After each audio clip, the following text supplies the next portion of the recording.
Hello, everyone, and welcome back to the One Point Safety Show. So, in the interim of us recording, not a lot has happened in Commander's Land. I lie. Welcome to the show, everyone. It's back again with me, Scott Hartley, and my glorious co-host, Scouse Sandy. How are you, mate? You all right this week? Yeah, man, I'm good. How are you doing, man? Good. I think this week's flown by. I am now off any vapes or any nicotine products. So if I turn angry halfway through, you know why. But yeah, it's all good at my end, mate. It's all good at my end. So quite a lot of news this week, which we thought was going to be quite a slow news week. We obviously recorded late on the Friday and decided to get you involved with all the schedule that we had last week. And we thought, we'll wait till the schedule's out. We'll record then and everything will be golden. And then bang, as soon as you would know it, we've recorded, pushed the pod out, and we get the news that pretty much the sale is finalised to Josh Harris and his intrepid band of investors at 6.05 billion sale. Well, bloody confirmed. Typical, isn't it? Typical that, we were literally about an hour behind on the real news. Nightmare, absolute nightmare, man. Wouldn't you just loved it to have dropped while we were recording, though, wouldn't you? Just while we're recording, bang, we'll get this out straight away. But yeah, unfortunately, it wasn't to be that we could get that news out to you immediately. But I mean, what are your thoughts then now that it's official, Scouts? We're there pretty much. I mean, it's awesome. It's great. It's great news. It's just, I just can't wait for Dan Snyder or to not even say his name anymore. I just can't wait for that. Just cannot wait for that to be done. So, bring it on, man. As long as this is done before the start of the season, I'll be well happy with this. Yeah, I'm looking forward to this. Snyder. I'm hoping it's done by training camp and that we can finally get some sort of clarity over moving forward with a new ownership in tow. Obviously, quite a lot going on this week and next week as well around the sale. Nothing is obviously finalised right now, but what was good to see is that we had joint statements from Josh Harris, obviously saying, "Look, I basically bought the team. Want to thank all of my investment team and all of the people who have decided to put money to try and invest against that." We know that Josh Harris is a 30% stakeholder as the NFL rules sale. And then the next person below that is Mitchell Rales with, I think, 14%. But what I do know is obviously 70% of it is going to the investment team. So you can look at that two ways. You can look at that quite well. You can look at it the other way. What was a bit scary initially was seeing a Snyder involved in the investment team, but it turns out that the guy who was involved in the investment team has absolutely nothing to do with Dan. They just have exactly the same name. Yeah. He's probably married to him. That's how he's got the surname. Yeah, maybe. Dan Snyder. That's why his missus is going to leave him as soon as this is done. I reckon his wife goes. He goes and lives with that dude, Andrew. Andy Snyder. Andy Snyder. That was it. Yeah, yes. Andy Snyder. Yeah. Stay away from Andy's, mate.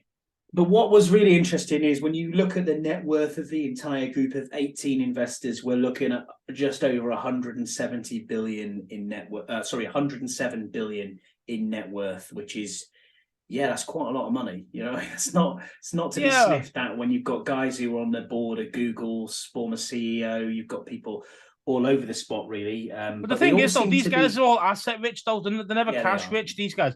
And that's the thing, you see, because most guys, that kind of corn, they're going to be in assets because they'll get hammered by the tax man otherwise. So that's why it's hard to get them to actually liquidate assets to actually get the actual cash needed. It's hard. Yeah, no one's sitting there with 3, 4, 5, 6, 7 bill in the bank, are they? Unless you're Jeff Bezos, and obviously he. But even he wouldn't have it in there. Even he wouldn't have. He'd have maybe like £1 million in there. That's all he'd probably have, because everything else would be in assets. Because what else would he need? Everything he's got is in his assets. So, and the assets pay him dividends. Do you know what I mean? So it's not like, honestly, man, these guys they're so rich in assets, but not in actual cash.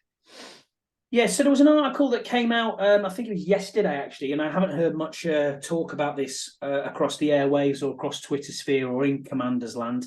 There's a Washington Post broke an article talking about an earn-out payment for Dan Snyder. Now, we just looked at this just offline here, and I went through it with Scouse. And it looks like it's been structured, the deal of selling the team, where it's structured in a way that it will provide Dan Snyder with a deferred payment of an amount that's contingent on the finance and the franchises if it reaches a specific financial benchmark. We don't know what that financial benchmark is. We don't know what. Well, it's got to be a certain. It's got to be a certain number that we don't know, but it's going to be probably congruent on us being, a 12-win team or Super Bowl winner or something like that. It's got to be incentive based, a bit like that, because the revenue will come in if you're doing well and deep in the playoffs. So, and we read that article and it said that it could be up to $200 million. So, the better we do, the more money Dan Snyder's going to get out of this. Now, I know that he's not fucking stupid, is he? Hey, he's not stupid, is he? Hey, but we were looking at still wants that gravy train to roll on, doesn't he? Obviously. The other thing as well is we knew that he wanted $7 billion was the ultimate asking price, and no one was willing to go to that. Josh Harris and his group obviously couldn't go to $7 billion either. So I think the way that they tried to get this over the line is to put this earn-out payment, as it's being called, into the clauses, which is, from what I've seen so far and what we've read, the finance committee of the NFL have a lot of questions. And they don't like it, do they? They don't like it. They've called it unusually complex, which is a bit of an interesting one. So isn't that a bit like a bung, really? Isn't that more like a bung? Like, shut up, Snyder, we're doing well. Piss off, there's another 300 mil. You know what I mean? Maybe something like that. And the finance guys are like, wait a minute, this looks a bit shady. That's probably what it is. This is going to take forever, man. This is going to take longer than bloody start of the season if it's going to be complex, like you mentioned. It is going to take quite a long time, but they've said that they're getting on with it with haste. Now, the finance committee met last week. So they met last Monday and Tuesday. It's a 2.5-hour meeting on the Monday just on this specific sale subject. When they talked about it, they were saying that they had significant doubt around the 1.1 billion threshold of debt as well that you can take on when you buy a franchise. So if anyone out there doesn't know the inner workings of the NFL, I'm not an expert in this or a financial expert. I must put that on record.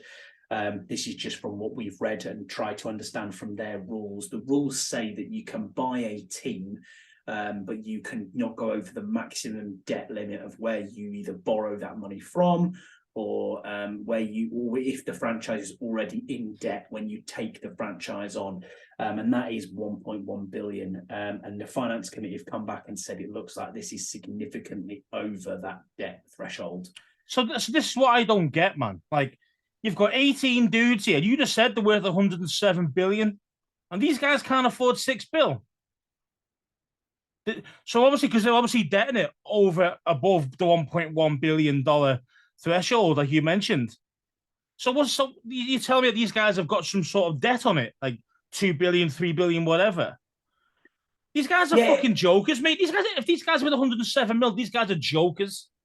It's very strange, isn't it? I mean, fuck these guys. Don't want them even. I'll get rid of them. Fuck them. Fuck Snyder. Give a fucking somebody else. I don't care. Anybody else? Get Steve A back involved. Get Steve A back. See if he's got any cash. Yeah, maybe. Yeah. Maybe Brian Davis has got some. Saudi cash flying around. No, it's white people's money, remember, mate? That's true. White people's money. Yeah, exactly. Yeah, I forgot about that. Yeah, I forgot about that, mate. Scouse is going off. So fuck these guys, man. Stingy, cheap bastards. I don't think it is. I think genuinely, as we said before, and you mentioned it as well yourself there, I think they're not cash rich, they're asset rich.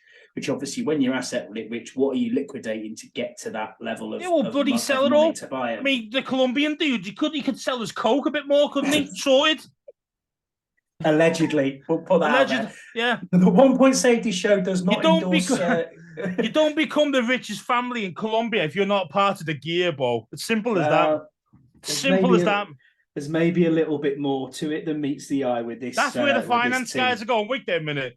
Look at this guy's cash. That's what it is. That's not anything else to do with being stingy. So it's about them being fucking way over rich because of the drugs. Possibly. Allegedly, we'll put that out there. But yeah, it is a bit of a worry. I mean, whether you read this and you think to yourself, there's nothing to worry about. I mean, as a lot of people have said, these guys are worth a lot of money. So it won't take long to diversify your assets and find cash to pay for the team.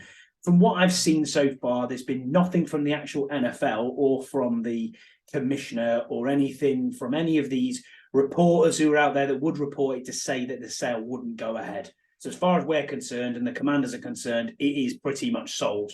We're just waiting now on the NFL approval. On the finance committee have got questions. So I'm hopeful that the finance committee get over their questions. But this does throw a bit of a spanner in the works, this earn-out payment, because it's going to take. That means it's going to take longer now, isn't it? And it's just, no other team's been done like that before. They've always and had. The finance guys are not going to do it, are they? No, they've always had. This is the money. That's what you're selling it for, and that's what you're paying. So David Tepper, as they mentioned in the article, who bought the Panthers, and the Walton family, who bought the Broncos. It was sold for that reason. So Broncos 4.6 billion or whatever it was. Yeah, there you go, 4.6 billion. That's what you've got. See you later. The Panthers was something like 2 billion. Again, 2 billion. There you go. That's what concerns me, about the Denver sale. 4.6 billion to whoever bought it. I can't remember. I think it might be the Waltons. It's the Walton, the Walton family. Yeah. You sure? Or they the previous owners? Oh, it might have been. I think it's the guys who own Walmart now, don't they? Yeah, so I can't remember. Basically, what I'm trying to say is they agreed to that when the rumors out there, and some actual decent pedigree, reporters reporting on it, said that Harris offered $5 billion, and he said no to them. So what's that tell you? Yeah, these guys are sketchy, maybe. So the Walton Penner family ownership group, the Broncos are currently owned by the Walter Penner Group. Okay. So yeah, it was the Waltons who bought it. Yeah, so the Waltons, not to be confused with a 1980s TV show. Night, John boy. Anyway, no wonder all these Walmarts are going. Yeah, you get too many shots. Get people too many people getting shot over there. They're closing them down. You buy Denver. Smart. But yeah, I'm not particularly worried at the moment about it, but I will be, obviously, if this drags on and on and on, and it looks like it could take a little bit longer. So hold your horses, people. It's not going to be, it is being sold, but it might take a little bit longer than we think to get sold. I mean, looking at it, the finance committee again meet next week. As part of the NFL owners meeting as well. So the NFL owners are meeting on Monday and Tuesday in Minneapolis. And we've just found out again that the league will not take any votes on the sale of the Commanders at this meeting. So what they'll have to do is do similar to what they've done with the Denver Broncos sale, is they'll call an AGM and say, look, let's get this AGM on, and then they'll do it that way. Look, at the end of the day, I think this is easily fixed here. They're not the owners yet. They're owners. They don't have to get in the jet and fly halfway across to Jerry World, where it normally happens, to all sit in a room together, have a cigar and a brandy, and talk about the sale of the Commanders. They can do it on Zoom these days. Whether these guys will do that on Zoom or not, I don't know.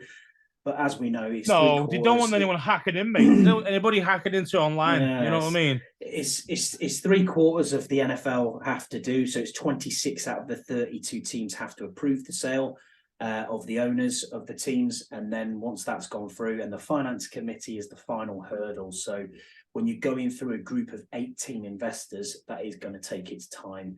What has happened and what is good is that Mitchell Rales and Josh Harris were both vetted before when the sale of the Broncos was going on, because Rales was actually going to go in for the Broncos as well. So, yeah, that's the latest we've heard from that. So, as I said, not a financial expert. This is just what we've read online, and we just thought we'd bring you that because we haven't heard anything from any other pod out there that's talked about this. So, bit of other news really then this week. Scouse was the only other bit really that's come out there. Is rookie mini camp started, and the pictures of Emmanuel Forbes, obviously at rookie mini camp, haven't done him any favors. I mean, my word, they are some skinny legs. I mean, honestly, I thought I had skinny legs, but hey.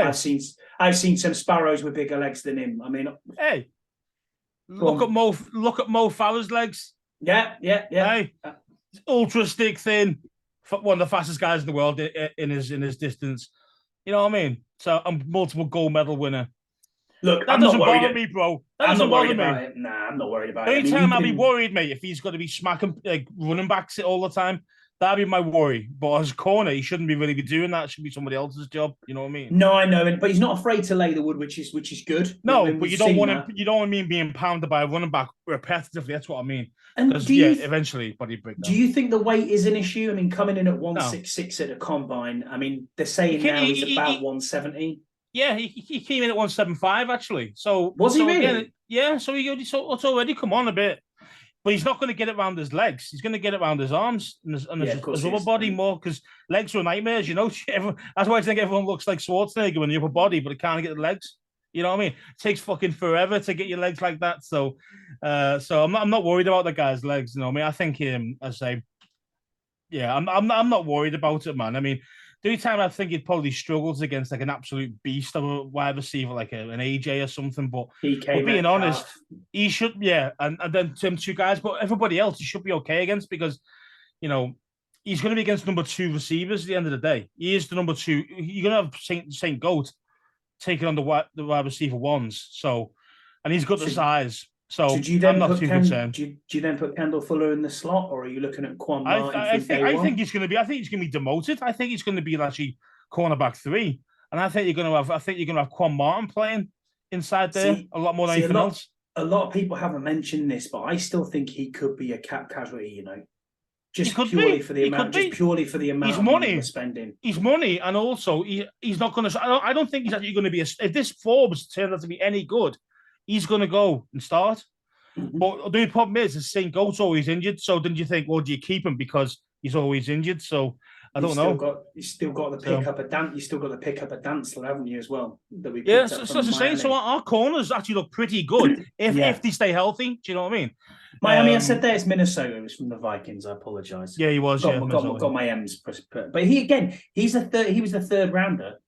You know what I mean? And they just didn't. Mm-hmm. So they just didn't. Everyone said he should have been a first rounder, but the problem is with him, he dropped because he didn't have a good combine. He was quite slow. But he's a zone corner, and that's why I reckon you do well in our system because I do too. We are mostly a zone corner team, so with a little bit of off man, that's what we tend to play mostly. So, and that's why Forbes would be better than say Gonzalez for us because that's what he likes. He's an off man corner who can play a bit of zone, even though people say he's a pure zone corner. He's not, but he's just not very good in man. So you keep him off man and let him react. And that's the best way of him playing, and we play that. So. He got an interception as well through second day, wasn't it? Second day 2 through rookie minicamp. Again, the standard of quarterbacks that you throw in that's throwing the ball, the standard of receivers that are picking the ball up. Don't forget, man. Everyone goes, "Oh, what this Demorant or whatever his name is, Durant." Yeah. This guy banged in like 50-odd bloody touchdowns this year for this team. He did, but it was, as you said, it was at it's D-League, yeah. You know I mean? D-League, but, still, you can throw a ball. Still, you know what I mean? Can throw a ball. But, I mean, as long as he can do that against, the Terry McLaurins of the world, the John Dotsons in practice, then you start thinking, we've got a superstar here. You know what I mean? We've got someone who is gonna make It'd be interesting to see that Terry against him because people don't seem to realize how quick Terry actually is. And I mean, even like I think there was something recently on the Darius Slay for the Eagles. He had a little podcast going, doesn't he? And he's got like he had his other guy, the other side, who's the other cornerback for them, was ex-Giants. Plays for them now. He plays what's his fucking name? He's a quality cornerback. I want to say Bradbury, but Bradbury, that's the one. Is it Bradbury? Yeah, Bradbury, that's the one. And they were talking, saying, "Man, and obviously we know Slay gets cooked all the time by Terry, but he just goes, look, so this guy's fucking fast. Like, like you know what I mean? Like these guys are players, players, you know what I mean? Yeah, but that's the thing. If you're doing a combine run of 4.4 and you're running a 4.40 dash, but you're playing at a 4.2, there's no question, is there? And that's the thing. Exactly. Some people can run in cleats. Some people can run in trainers. And it's the right, and it's wearing the kit. It's all that as well. Because you are going to slow down just because of the more weight that's on you because of the helmet and the pads and everything else. And your outrunner's got to be sharp. But that split second's enough at that speed. That split second quicker than the corner is normally good enough if the ball's the right throw. Do you know what I mean? And they say Kerry's an absolute beast. So the only other thing that really came out of rookie minicamp was that Eric Bieniemy was there. He was noisy. He was loud. He was obnoxious, which is good. You know what I mean? He's almost like a DB's coach, is what I've heard. You know, I listened as well, which was quite funny. I listened to John Kine's pod, so shout out to John Kine and his pod. He was talking and had an interview with Gonzalez at the end. Gonzalez Rodriguez, even the running back. Oh, Rodriguez. I've got Gonzalez in my head for some reason. We're talking about him, and he's quite honest and said, "Yeah, you know, I've been worked quite hard, you know, after the days." And he was like, "Look, this is going on," and you can hear Bieniemy talking all the time. There was a bit of talk around him coming in at 244 pounds. Came into training camp at, and his combine he was 219 pounds. Now that is a big weight difference. But so why don't... it wasn't. It was just a bit of nonsense, a bit of tittle-tattle. Right. John Kime said he was probably 224, 225, which you'd expect. Right. You know, a bit of bulk up. But he looks solid, as in he's solid built, not as in flabby at all. Because that's you think 244, you're thinking, okay, he's a bruiser running back. Are they going to play him fullback and make him a bit heavier? So that's what I was thinking. Is that legit, the 244? But if it's not, then obviously it's not. But, you know, maybe that's Bieniemy's plan. Play him fullback. The other interesting thing as well that came out of it was in the post-rookie minicamp pressers, there was a bit of a mention for the UCLA wide receiver Kazmeir Allen, who was talked about a fair bit. A few interviews here and there with the local media as well. Ron actually name-checked him 3 times during the week at press conferences, did a bit of punt returning, did a bit of kick return as well, and both were pretty good. And then what came out of it later in the week, which is really interesting, is Alex Erickson was cut from the team. So Alex Erickson was our other previous returner other than Dax Milne. So he's actually gone now as well. I did not know that he was cut, so it's interesting. So there is a potential way for him to make that. I mean, if you're getting name checked, if you're getting name checked by Ron a few times, or even other guys in the media, you know that they really like him. It's as simple as that. So, you know, this guy, unless he fucks up, he's going to be on the team. So, you know, bye-bye Erickson, probably bye-bye Milne as well. Yeah, the only other one that's been really talked about was Jalen Sample from the undrafted free agents, big body receiver, Cam Sims type looking guy, big dude. There's question marks around this Kemp, who they've brought in from Kansas City, whether he's just going to be a pure specialist, and whether special teams, specialist, special teams, and if this Jalen Sample can make the team as well. So, well, I think I mentioned him. I mentioned him straight after the draft. I said, this guy, because we were all talking about who's going to get dropped and released and all the rest of it. And I said, well, Sample is the guy who's got the easier chance because he is like a Cam Sims 2.0. He is exactly the same build as him, and he will be used in red zone.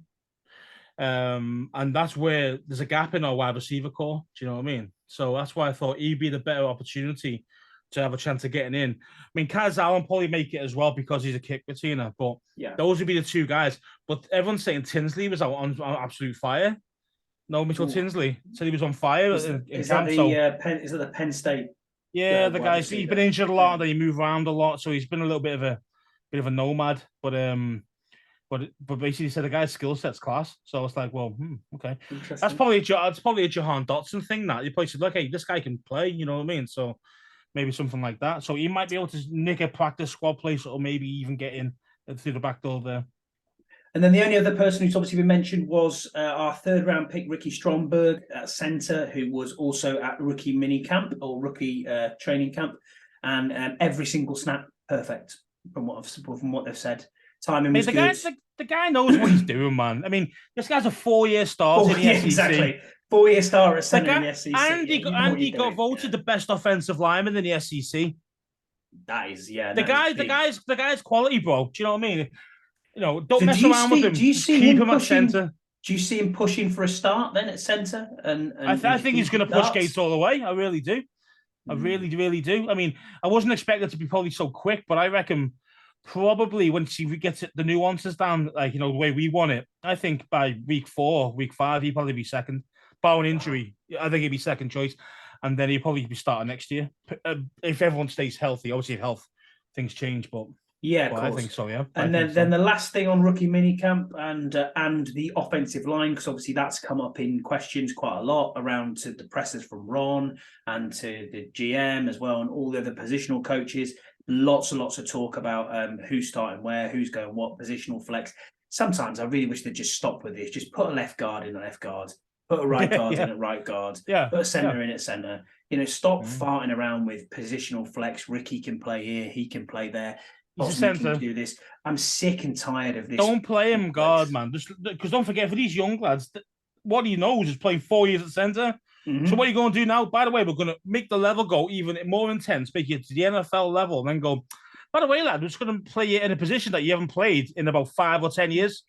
We're going to put you there and see how you go. And you're obviously going to struggle, aren't you? Let's face it. Yeah. And you're going to ruin the guy's confidence and probably career. So it's not worth it for me. It's like, mate, you did it as a centre. You picked them as a centre, playing goddamn centre. Simple as that. Yeah, exactly. I'm happy if Ricky Stromberg sits for the year, and then he's our centre starter moving forward. Our centre boys injury prone as well. So I understand why he's there.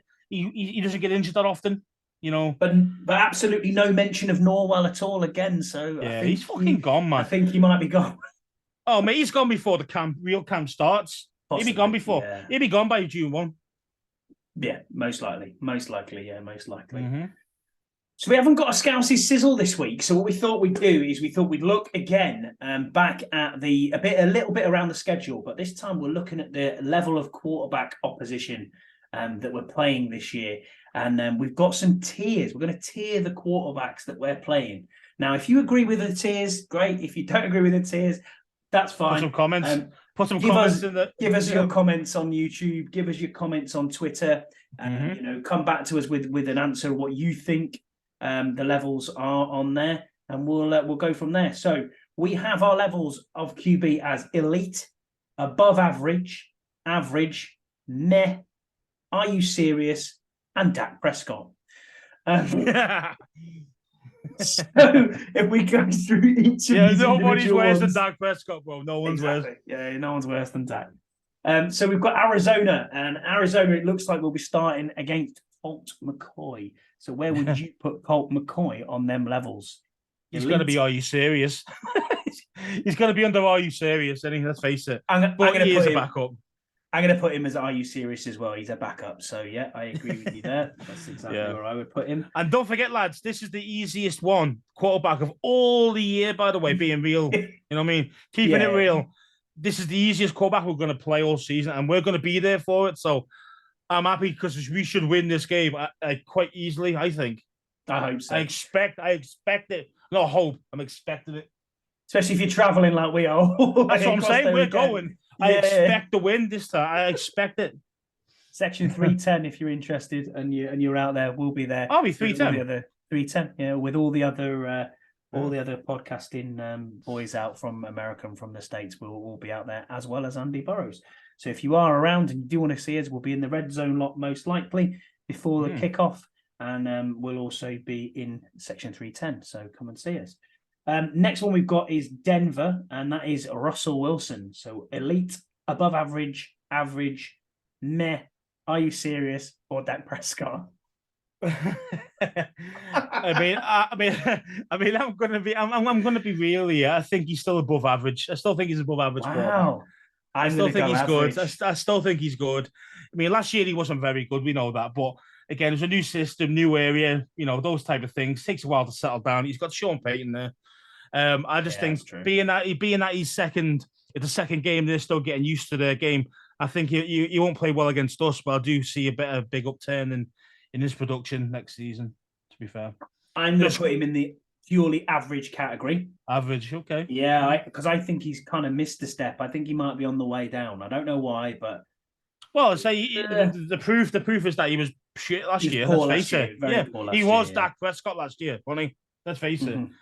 Although the last kind of 4 games he played really well, so maybe he was just starting to get his niche there. I don't know, but maybe we'll see. But I think he's still above average. The next one we're playing is the Buffalo Bills' quarterback, which is Josh Allen. Come Well, on. that's elite, and that's too Elite, easy. yeah. That's too easy. That's an E. Yeah, it's an elite Yeah. for me as well. The only Absolutely. thing for me is that he wasn't as good last year, and I put that on why Brian Daboll not being there, because he was the coordinator the year before when Alan was like probably close to being MVP. To be fair, but last season he did take a down step, especially in the red zone. He threw a lot more picks than he normally would. So I'm just hoping that he brings that game to us when we play them. Throws a few picks, please, in the red zone. Thanks, man. Forbes have a couple. I'm happy with that. Maybe he can nick a win. I don't know. So it's on to the Philadelphia Eagles, and we will be playing Jalen Hurts. Where do you put Jalen Hurts? Is he elite? Is he above average? See, this guy makes me think because he's kind of in between above average and elite. Because for me, he's like last year, you say he was elite, but he's only done it one season. I know. You know what I mean? Before that, he was below average. Years before that, he's below average. So for me, I'm going to put him just for this season. I'm going to put him in the above average category at this moment. But he probably, if he does it again this year though, like he did last, he probably will in the elite category after that. I think any QB that leads you to the court, to the dance, I'm going to put him in the elite category. I think Jalen Hurts is. Yeah, I think he's elite. I think he's right up there. So do you think Joe Flacco's elite then? No. He got their team to the Super Bowl. That's true. That's true. He could be. He could be at some stage. He's a definite starter, isn't he, Joe Flacco? But how about Trent Green? Oh, all right. Come on, mate. Do you see what I'm saying? I don't know what you're saying. So your thought is bad. It's wrong logic, bro. Yeah, I know. I honestly think he is elite, though. I do think he's an elite quarterback. I mean, if you look at it overall, would you say Justin Hurts? Would you say Herbert? Yeah, Herbert. I was looking at. Where would you put Hurts or Herbert? Who would you go with right now? Right now, you would go Hurts. Exactly. And everyone's taught for years. I'm not putting Herbert. I'm not putting Herbert in the elite category yet, though. Oh, you're not? Okay. No. No. Okay. You got to prove it more, man. You got to win games. He doesn't win games, man. He gets stats. Just like the Kirk Cousins of the Buddy West. So I'm saying he's elite. You're saying he's above average, and I will probably. I'd say next year. If he has another season like this, I'd say okay. He's done 2 years in a row. He is the real deal. One season, people can have one great season, then be awful after. So that's true. Give me one more year, and then I'll probably put him in the elite if he does it again, or anywhere near what he did last year. So it's on to the Bears and Justin Fields. Now, see, I like Justin Fields, and I think he's improving, but I'm still going to put him as average at this moment. Yeah, I am too. He's improving.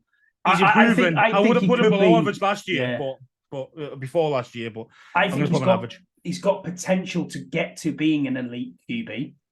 He's definitely got potential. I think he could be an above average QB this year coming, but it all depends for Justin Fields on accuracy and on the offensive line. What's in front of him? You know what I mean? Yeah, that's the key. It's his accuracy with his throws. That's the biggest thing for me. Mm-hmm. I say with legs, the legs is already elite. It's just about his throwing. It's just his accuracy in his throwing, but he's got better weapons this year, so you probably see a big upturn in his throwing statistics. To be fair. So this next one, we know we've got a bit of an issue with, and we are questioning ourselves on this one. So this is the Falcons, and I've said it's going to be Taylor Heinicke, and you said it's Desmond Ridder. We can do both if you want to, or we can do one of each. So Desmond Ridder, to me, is a meh quarterback, if not, are you serious? In between the two. Last year, I would have said, are you serious? And he's potentially just a bit. Well, forget he's a rookie. You don't know what you were going to get, were you? Last season? I know. What are you saying for Ridder then? Do you think he's average? Do you think he's a? Because I think you like him, don't you? I like him. Ridder. I do like Ridder. He's a baller. So he plays like when the game's on the line. That's when he really shines. But because I've not seen much, because last year he didn't really produce that much. Let's face it. First season, or half the season he played, didn't he? Was it even that? I think it might have even been less because Mariota started the season. So I don't know. 6 games, I think. Yeah, not even 4. So for me, I've got to put him as meh at the moment. Yeah, same for me. Meh. If it's Taylor Heinicke, I think it's going to be Taylor Heinicke. I really do. It's average. I mean, he's average, isn't he? No, actually, no. I'm going to say below average. He's meh for me. Yeah, meh. Yeah, exactly below average. So he's slightly ahead of Ridder in the ratings right now, but you're going with the upside with Ritter. You don't know what you've really got with him yet. With Heineke, you know what he is. You've seen him for 2 years. Do you know what I mean? Like, we know what he's about. And he's just he's just definitely top end backup QB, but he's not a starter. Imagine he came in, man. We better nail his ass and make sure he doesn't. He's gonna have a game. You know he's gonna come in and have a game. You know that's gonna happen. Yeah. I mean, John Allen better go in there and just mow him down fast and just like make sure he doesn't get back up off the floor. That is the week where you turn off Twitter and shut down and just go, I'm not even speaking to anyone about anything. Just move on, because the Heineke hive mate's going to be all over it. It's going to be dire if that happens. And you know he's going to have a game. You know, that would be typical Washington reading the tea leaves, wouldn't it? That would happen, and you'd just be like, right, okay, it's going to happen. Turn everything off, shut it down for a week, and come back the next week fully ready to go. Our nemesis is next on the list, Daniel Jones. Daniel Jones, man. Fuck, you know. Guy, I think tools, he's average. I think he's average. But the problem is that he has such a great record against us that he plays like he's elite and he plays us. Do you know what I mean? He does, you're right. Yeah. Against everybody else, he is literally average. Are you putting him as average? I'm actually going to say I'm actually going to say he's above average. I think he's all right. You know, I think he got way overpaid for one decent season. I mean, Daboll's probably going to make him into some superstar this year, probably, because Daboll is a bit of an offensive genius with quarterbacks. But yeah, for me, skill set wise, he's average. He's got a bit of running in him as well. But that's all he's got. He can run. He can run, but his accuracy isn't great, and his deep ball is not very good either. So, you know, no, he's average. He just plays well against us. He just ups his game. Yeah, you're right. You're probably right. He is an average quarterback, but last year he had an above-average season for me. So yeah, well, and whether that's down to coaching or not, I don't know. But it's got to be. The thing is, he didn't have anything either. He didn't have any weapons. Didn't have anything at all. I mean, he sucked. He sucked for 4 years, mate. 4 years, and then Daboll comes in. He starts to play like an actual QB. So, you know, this guy's so that's what I'm saying. Daboll's a miracle worker, really. So he probably will be in the above average category at some point, but for me, he will be average. Next on the docket, we have either Mac Jones or Bailey Zappi. Don't know who we're going to go with. At the moment, obviously, it's Mac Jones, but this is Bill Belichick. He likes Bailey Zappi, played him a bit as well through injury. So he's like Dak Prescott. Zappi is Dak Prescott. Yeah, he's in that category. Yeah, he's awful. What about Mac Jones? Mac Jones, for me, he's meh. He's a meh quarterback as well. Totally, not interested at all. That was a serious reach for a quarterback that to take him in the first round that high. That was a bit of a wild one. I bet Belichick is fuming at the person who told him to do that one because he hates him as well, doesn't he? They don't get on. They do not get on at all. No, they don't. That's for sure. Next one then on the docket is the Seahawks, and that's Geno Smith. Geno. So what are you saying with Geno? I mean, again, one good season. I know that's as good as what himself, hasn't he? He's rebuilt himself, but he's the perennial backup. You know, I know this is the hard one because Pro Bowler Geno Smith. Wasn't hard on the NFC though, was it? Let's face it. No, I know. Even Heineke nearly got in. That's how bad that was. Now, now this is a tough one because again he's a one season wonder. So yeah, I'm probably got to say above average. Above average. I'm just going to go average, pure average. You got to look at his whole career for me. One season, he would have been. One season doesn't make it. So for me, I think he's just pure average. But when he gets 50 mil a year, mate, for 2 years, I mean, he's just been paid. Just been paid again, and you got to be thinking, okay, there's got to be something about him. He could be above average, yeah, absolutely. If he proved again, with my logic, he should be average, and then another season in the next category, maybe. Very similar to what you said with Jalen Hurts, wasn't it? In the tier category, you've got to prove it for them 2 years to then say, I know exactly where you are now. So I suppose with my own logic, I've got to put him in average. Okay. Next one on the docket, then Miami and Tua Tagovailoa. Concussion goal Tua. I'm surprised that guy's head isn't a cabbage, but it is what it is. Honestly, I've never seen someone so hurt in all my life from concussions, and what they did with him last year was pure shocking. It really was. Oh, totally out of order. Yeah. I mean, but the problem is the guy is a walking concussion, isn't he? Let's face it. He is a walking concussion. Great. I think he's a great quarterback, though. I think he's very talented. He is very talented. And for me, he just gets hurt very easily. Yeah, for me, I think he's in the above average category. Okay, then, yeah, okay. You go with it. Well, I like that. I've convinced you. Just about, I think. Yeah, I mean, don't know either. Each time he plays, when he plays like for a consistent amount of games, he's actually really good. He just gets hurt very easily, so that's the problem with him. Like LA Rams then next after that, and it's Matt Stafford or Stetson Bennett. Which obviously Stetson Bennett, we've got no idea what he's going to be like. I mean, let's face it, rookie quarterback in the world. He's Dak Prescott. He's Dak Prescott. Stetson Bennett. The thing is like the reason why we bring in Stetson Bennett because we just don't know if the superstar is going to be fit. Because by that time he's probably going to be injured again. So, but Stafford to me is elite. Yeah, I think so too. I think he's in the elite category. Yeah. There's not many in the NFC, mate. There's not many in the NFC. There's not at all.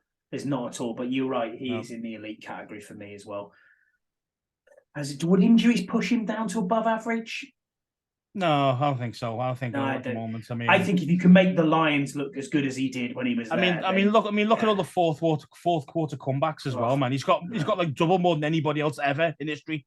You know, the guy knows what he's doing, man. He's clutch. So he is. The next one then is the first ballot Hall of Famer. Give your golden jacket now. Why are we even mentioning it? It's Aaron Rodgers. Come on, it's elite, isn't it? No, he's no question. I mean, there is. We could talk about it a little bit. Do you think he's on the downward? Oh, of course, he's on the downward. I mean, he's don't forget old. Though. I understand. He's 38 now. He's 38. I mean, but don't forget, 2 years ago he was MVP. He's Yeah, he's still pretty damn good, even if he is getting old. So yeah, he's still nearly category. He's still elite. Yeah, he's elite. And then the San Francisco 49ers, we have absolutely no idea who it's going to be. This is why I've just got question mark here because I don't know. It could be. Well, you've only got two guys to choose from. Really, you got Peg Leg Lance. No, you've got three. Who's the other one? Andy Dalton. Oh, Dak. Dalton's Dak, man. Fucking Dalton's meh for me. Oh, I would put him in the same category as Taylor Heineke. And from what I've seen from Trey Lance, he's Dak as well. Trey Lance is a. Are you serious? Yeah. Oh no, he's a Dak. Do you think he's that bad? I don't think he's that bad. I've not seen him produce anything since he's been here. Now again, another guy gets injured a lot. But what he's been in the field, he's done nothing. So for me, it's like, nah. He at the moment he needs to show, man. He needs to really show if he's going to start this year, which he might. Well, they've talked about it, and they said in their training camp that they think Brock Purdy is going to be the starter. He's the assumed starter. What, from week one? Yep. He ain't going to be ready. No way. No, as in like the priority of what they have on their depth chart. He is QB1. Oh right, okay. So yeah, I mean, I'd probably go with that. I'd probably go with that. But it looks like they're starting the season with Andy Dalton. Is where they're going to start the season. If that's the case, then Trey Lance is done in San Francisco. Well, Trey Lance isn't. They've been trying to shop him throughout the off season, I think, and I don't think he'll be there by the time it. Don't forget they give away 3 first rounders. 3 first rounders, wild, isn't it? Absolutely wild. Yeah. So you're not going to compete just yet. This just shows you that the level of what you need when what quarterbacks are worth. And how much it can change your franchise, this guy wasn't even that good coming out of college. Personally, I don't think he was that good. I thought he's not worth 3 first rounders. Not to trade up that far, but I think they thought we've got to get this done. He was the man. Yeah, he's the next Colin Kaepernick type of player because that's what he plays like. Similar type player, runner, okay arm, you know what I mean, stuff like that. But yeah, injury prone to death. So, but for me, if Purdy's not fit to start. And you start with Dalton. It's goodbye. It's goodbye for Thingio. Trey Lance. Like his 49er career is over. Well, I don't think he's going to be fit again. He's not fit, is he? From his injury. So how long is it going to take? Is he not going to be fit either? No, Lance? Still rehabbing. Okay. Yeah. Okay, then I can see why they got Dalton in then. Yeah. So really cheap deal for Andy Dalton as well coming in. So I don't even know no idea who the fourth choice is. Is it Josh Johnson? Probably haven't got one. But yeah, Josh Johnson, the $2.5 million man. Yeah, see what happened to him? Got lit out, got lit up, didn't he? I think he's played for every NFL franchise and made absolutely no starts and made $2.5 million. And then got concussion. maybe they'll get Matt Glennon or someone like that on. You know what I mean? Mike Glennon.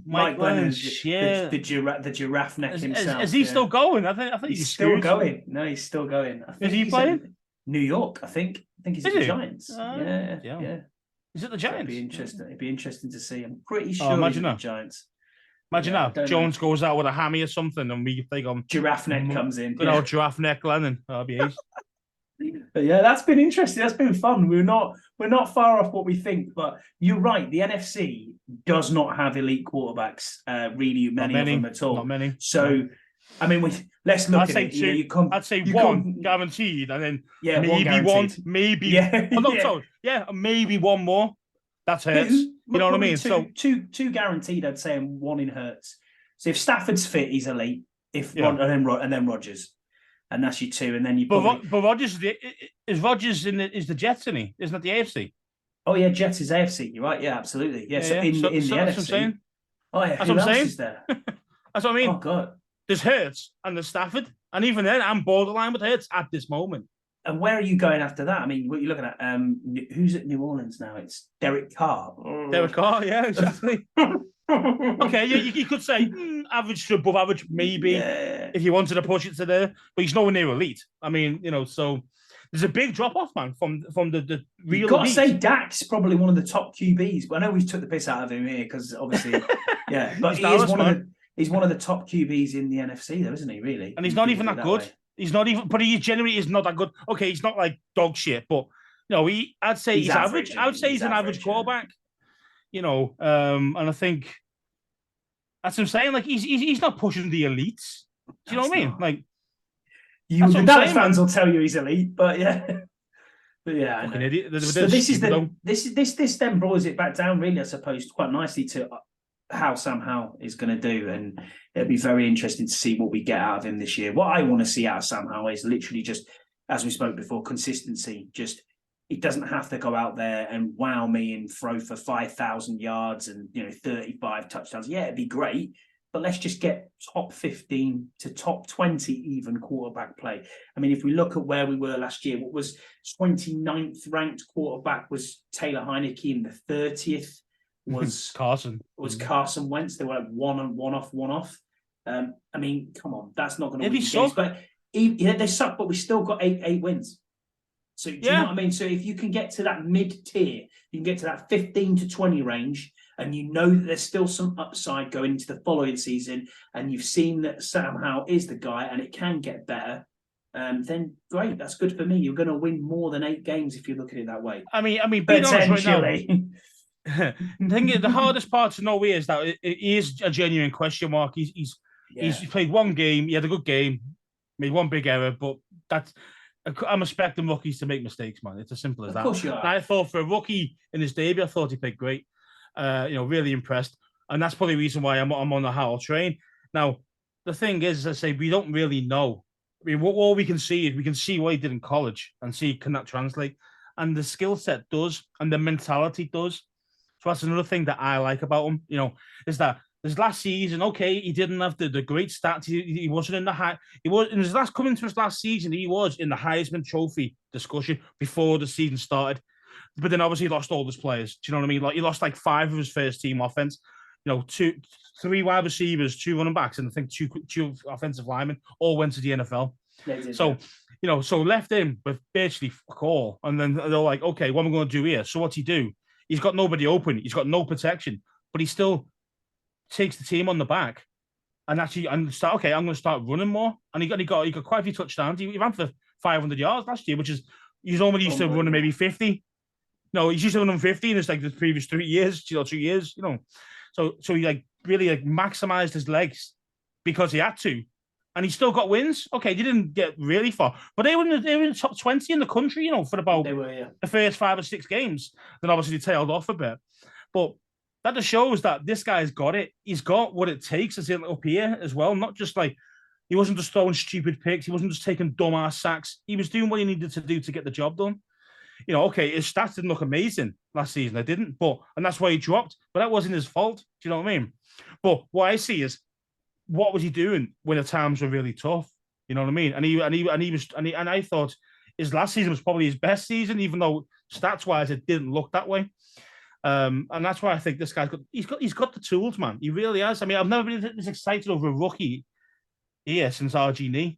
Well, he's not a rookie now, but we have to treat him as a rookie, I suppose, in some ways when it comes to games. He's going to make them rookie mistakes. I mean, but he obviously is in year 2. Don't forget though, he's still year 1 really in the new offense of the enemy. Yeah, so technically, so I'm going to keep calling him a rookie, even though he's not. But for me, he's a rookie because he's not played a lot of games in the NFL. But the intangibles there, the footwork's there, the commanding. It's got a lot better. There. You know, that was his main problem was his footwork because his arm was that good. He got lazy and thought, "I'll just throw the ball," when really he needs to be on the timing routes with the 5 steps, 4 steps, 3 step drops. He's been training with as well in the off season, Drake May. So him and him and Drake May training back to back together. I was like, this might be interesting because one of you two could be playing for us next season. Well, one of them is. How? But I mean, you know what I mean. We won't be getting Drake May. And the thing is, I say if these guys obviously know each other, and I reckon I think Howell's probably like, yeah, I'm better than you. Do you know what I mean? Like, he must think that. I mean, look at the end of the day, he had a 2nd round grade on him when he came out. When he was coming out, some people. If he came out the year before, he was a first rounder. He was a first rounder. Yeah, guaranteed he's a first rounder. There's always, even if you think about it and you look at these rankings and you think to yourself, do you know what? There's a 2nd round quarterback that's sitting there. There's always teams that will reach up and go, do you know what? You get him in the first rounds. Well, that extra year makes a huge difference, especially when it comes to that quarterback position. I mean, this is how dumb the NFL were, though. This is how dumb the NFL were with Howell, because the guys who went ahead of him, they're shite. They really are shit. I mean, Malik Willis, he could be. He could be even out of the NFL. Well, do you know, I was on the Malik Willis spike train. No, he's dog shit. I said he was dog shit at the time. I was all over him. I liked him. I liked him a lot. I thought, accuracy zero. Accuracy zero. I think you have to look at the level of competition as well that they're playing. Yeah, I mean, he played for Liberty, didn't he? Yeah, Liberty's not a huge. I mean, shout out to Liberty. My best mates there. No, my best mate's a professor there, so shout out to Liberty. Your uni shit for football players. How about that? Yeah, that's true. That's probably true. I'll give you that. Yeah. I mean, and this look at the last Liberty that we got. Look at the last Liberty that we got. Where's he? Well, not here, is he?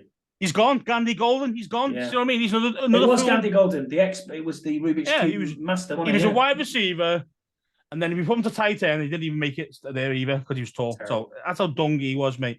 And that's what Liberty produce. Absolute shite. So just don't even go there.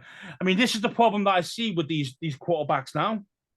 Coming through, if they're not playing as high quality competition, how do you know they're really ready for the NFL? Now, if you're taking on say C grade corners, and you've got an A receiver, an A rated receiver, and you're a quarterback who's meant to be pretty good, you're just going to torch them all the time. Do you know what I mean? Well, yeah. It's not the best of the best in college. That's why the SEC is the best. You want your quarterbacks coming from there, and this is obviously Bryce Young. He did, Ohio State. You can go Ohio State, but obviously they always have a scheme that makes the QBs fuck up in the NFL for some reason. I don't know why that is, but I don't know what their scheme is. But I just hope CJ Stroud's a bit different because I do like him. But we'll have to see how it goes. But I mean, it's like Carson Wentz, for example. He came from where Trey Lance came from, and that was nowhere. Yeah. And nowhere, a no mark team. See what I mean? And look how bad they've been. Carson Wentz. Let's face it, Carson Wentz had one great season and got hurt, and that was it. Yeah, and that's what killed him, really, wasn't it? At the time, he's earned 40, and he's earned how much money since then? 100 million. Oh, ridiculous! 200 million for being shit. Yeah, ridiculous earnings. Mm-hmm. But that's about it, Scouse. Anything else you want to add? Are you quite happy? Nah, man. Yeah, it's all good. Just hope that we can, push on and push this self. Hopefully, push yourself. Hopefully, maybe get one really good player through the post-June cuts. Hopefully, Dalton Reisner. That's what I think's coming in. Who? Dalton Reisner. He's a free agent. Oh, the left guard. Left guard. Yeah, I think that's who we get. Oh. He's not. He's not going to. If we're looking at the levels, he's not elite. He's not above average. He's probably average play. Average, yeah. But he'll be a cheap vet minimum. Do you think he'd be cheap? Cheap, sorry. Yeah, do you think he'll be cheap? Yeah, well, they reckon it'd be about 4 mil a year. Okay, that's next. That's Norwell's money in it. Let's face it. So so you cut that and you. I'd rather swap them. Yeah, I'd rather have anyone than fucking Norwell. So, but then you think about because I honestly don't think that these two young lads who are fighting for it, the Sadiq Charles and the Chris Paul. I liked Chris Paul against Dallas, but I'm not. Sadiq Charles just cannot stay healthy for the life of him. Mm-hmm. I think you have to have some sort of vet in there as well. You know what I mean? That's going to be able to show out and do something. I mean, there's talk of the draft pick, isn't there? I mean, I don't know what's. Daniels, is it? Daniels, yeah, Braden Daniels. Yeah, but he's more. They're going to try him a tackle first, though, aren't they? See if he can do it. Because you like his speed, because he's really athletic. He could be your swing tackle, couldn't he? Could be your new Cornelius Lucas, which would be quite. That's a good call, actually. Yeah, because he's probably got 1 year left, hasn't he, Lucas? And he's 33, so I think that'll be. I think last year. I think this is the last year of Lucas's contract. Yeah, so he'll go at the end of the season. So that might be a nice little thing to try. Yeah, I can see that. That makes sense. So there you go. We had a bit of offensive line chat at the end as well for everybody. Yeah, we've got to get that in. Yeah, got to get that in. So that's it from this week's show then. Thanks very much, everyone, again for listening and for downloading and subscribing. You can find us on social media at 1PointSafety4. You can find Scouse at ScouseAndy20, and you can find myself at ScottyH84. We are available on every good podcast app. We are on Spotify, Apple, iTunes, and anywhere else that you want to get your podcasts from. We're also on YouTube, so leave a like, subscribe, and comment from there. Thanks again for your continued support. It is steadied out again. The algorithm's not 500 this week downloads. We're about 300-ish. But yeah, really good. As I said, we're not in it for numbers. We're not in it for numbers at all. We're in it just to give you guys 45 minutes to an hour's worth of chat. We hope you enjoy it. If you've got any suggestions or you've got anything that you'd like us to do that would be slightly different, please hit us up and let us know, because that's the only way we grow is if you guys let us know. Thanks very much, everyone. We'll see you again next week. Bye.